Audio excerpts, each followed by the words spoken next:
बिस्मिल्लाहिर्रहमानिर्रहीम। अस्सलामुअलैकुम। उबलते हुए पानी के अंदर मकई का आटा डालकर रोटी पकाएं और आप हैरान हो जाएंगे कि मकई की रोटी का इतना आसान तरीका। तो जी हाँ, मकई की रोटी हम सबको पसंद होती है, लेकिन इसका आटा गूंदना और रोटी पकाना बहुत ही मुश्किल काम है। तो आज मैं बहुत ही आसान तरीका बता रही हूँ। एक पतीली के अंदर हम 2 कप पानी डालेंगे और पानी को हम अच्छे तरीके से उबाल देंगे। जब उबाल आ जाएगा तो इसके अंदर 1 छोटा चम्मच नमक शामिल करेंगे और साथ में 1 छोटा चम्मच चीनी शामिल करेंगे। तो चीनी को अच्छे से पानी के अंदर मिला लेंगे। जब चीनी के दाने जो है अच्छे तरीके से मेल्ट हो जाए, ख़त्म हो जाए, तो फ्लेम स्टेज पे हम बंद कर देंगे और मकई का आटा डालेंगे। तो मकई का आटा मेरे पास 2 कप है, 2 कप मैंने पानी डाला था, 2 कप ही उसी कप के से नाप करके मैं मकई का आटा डाल रही हूँ। और ये आटा मेरे पास सफ़ेद वाला है। अगर आपके पास पीले वाला ये मकई का आटा है तो वो भी इसी तरीके से हम पकाएंगे। तो इस गर्म पानी में हम आटे को अच्छे तरीके से मिक्स कर लेंगे किसी भी चम्मच या कांटे की मदद से। तो इसको हम जब अच्छे तरीके से मिला लेंगे तो इसको थोड़ी देर के लिए हम छोड़ देंगे। और इसी स्टेज पे इसका ये जो प्रोसेस होगा, इसमें मकई का आटा जो है गर्म पानी में अच्छे से फूल जाएगा और इसके अंदर लेस आ जाएगा, यानी कि जिसको हम आम ज़बान में मल कहते हैं, इसके अंदर मल आ जाएगा और बहुत ही मज़े की ये रोटी पकेगी।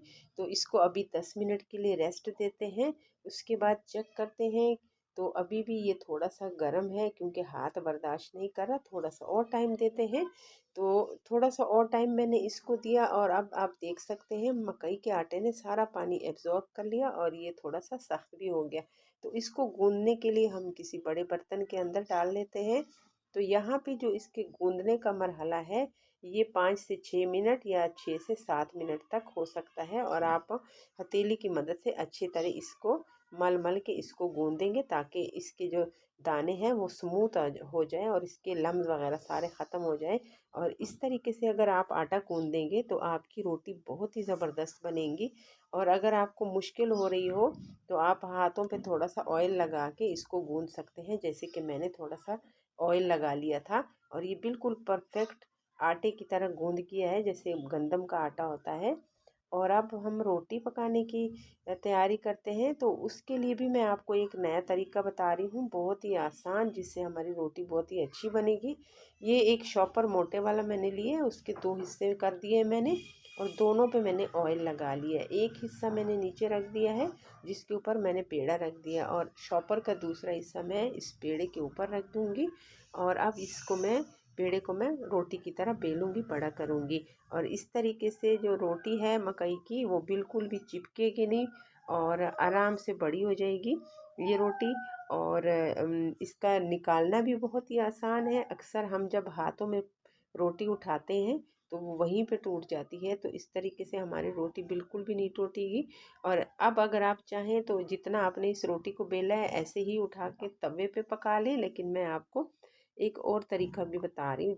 अगर आप बिल्कुल गोल रोटी बनाना चाहें तो कोई भी बर्तन गोल शेप का ले लें, कोई भी ढक्कन या कटोरी या कोई भी इस तरीके का बर्तन, और उसको बीच में ऐसे काट लें। तो रोटी जो है वो बिल्कुल गोल बनेगी और साइडों पे जो आटा है उसको आप दोबारा से पेड़ा बनाकर दोबारा से आप इसी तरीके से रोटी बना सकते हैं। कोई चीज़ ज़ाया बिल्कुल भी नहीं होगी। और ये देखें कितना आसान तरीका है, रोटी आराम से हाथ में आ गई है और ना कोई इसके अंदर क्रैक्स है और ना ही ये टूट रहा है। अभी तवे पे पकाना भी इंतहाई आसान है और ये रोटी बहुत ही नरम बनती है। अक्सर ये होता है कि हम या तो गंदम का आटा साथ मिला लेते हैं गूंदते वक्त, और या तो आटा जो है वो इस तरीके से हमारा बनता है कि रोटी तवे तक जाती ही नहीं, पहले ही टूट जाती है। और अगर तवे पे हम डाल भी दें तो बहुत सारे क्रैक्स आ जाते हैं और रोटी भी सख्त बनती है। तो इस मकई के रोटी में ना तो क्रैक्स आपको नज़र आएंगे और ना ही ये रोटी सख्त है, सख्त बिल्कुल भी नहीं है, बहुत ही मज़े की खस्ता बनी है। और इस तरीके से मैंने सारे मकई के पराठे तैयार कर लिए हैं। माशाल्लाह ढेर सारे पराठे बन गए हैं। पूरे घर के लिए 2 कप आटे से आप पराठे बना सकते हैं।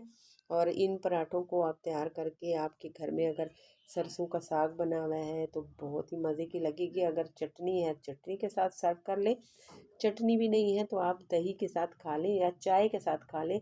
ये आपको हर एक उसमें ये अच्छे लगेंगे। बिल्कुल भी एक अलग तरीके से ये बन रहे हैं, बहुत ही आला इनका टेस्ट है। आप यकीन माने बहुत अच्छे आपको लगेंगे। आप एक दफ़ा इस तरीके से ज़रूर बना कर देखें। और अगर आपको ये रेसिपी कामयाब नज़र आए, आपको लगे कि ये अच्छी है, तो प्लीज़ मेरी वीडियो को लाइक कीजिए, शेयर कीजिए और मेरे चैनल को सब्सक्राइब ज़रूर करना और बेल का बटन ज़रूर दबाना। देखने के लिए शुक्रिया। अल्लाह हाफिज़।